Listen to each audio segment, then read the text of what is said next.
Good morning, everybody. Thanks for joining me. We're going to go ahead and get things started. I got another Bible passage we're going to look at. This is in the Old Testament. It's in the book of Deuteronomy. And Deuteronomy is the law, which is not something most Christians like digging into because there's some of the stuff we've just plain ignored. But I like this one. This is a really good passage right here. And it's just about being a good neighbor. So Deuteronomy chapter 22, verse 1 says, "If you see your neighbor's ox or sheep or goat wandering away, don't ignore your responsibility. Take it back to its owner.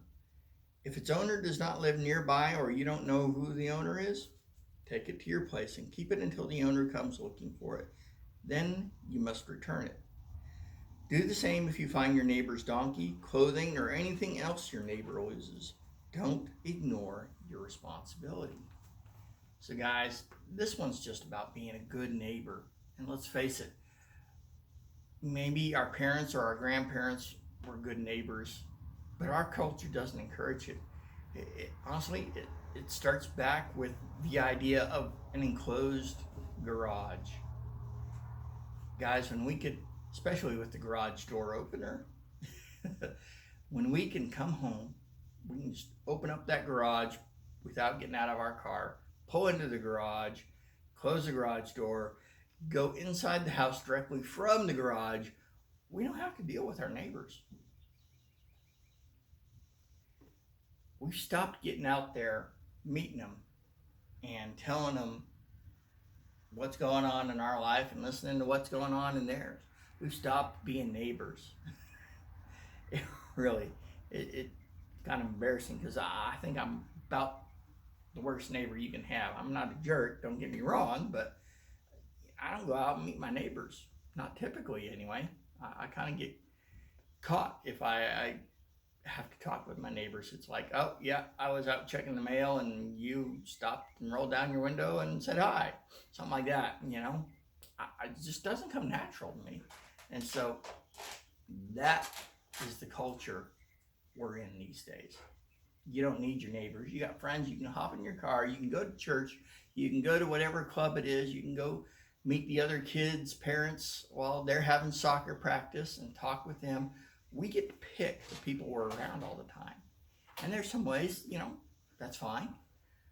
But what about just setting aside some time to be a neighbor? I don't pay attention to my neighbor's yard. If they've got a problem going on, the odds are really good I'm not even going to notice.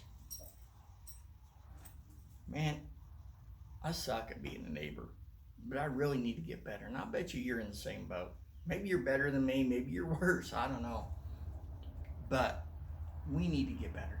And we need to look out for our neighbors' interests as if they were our own. It's just this idea of stumbling across some piece of livestock and returning it to your neighbor. That was like a major windfall. That was like us walking along, finding a wallet. Oh, hey, there's $1,000 in there. That wasn't a small thing. So for you to take pains to take care of that neighbor's stuff for them, including feeding the cattle if it took a while for the neighbor to come around. This is what we're supposed to do. We're supposed to be looking out for each other's interests. So, guys, like I said, I'm the worst at this.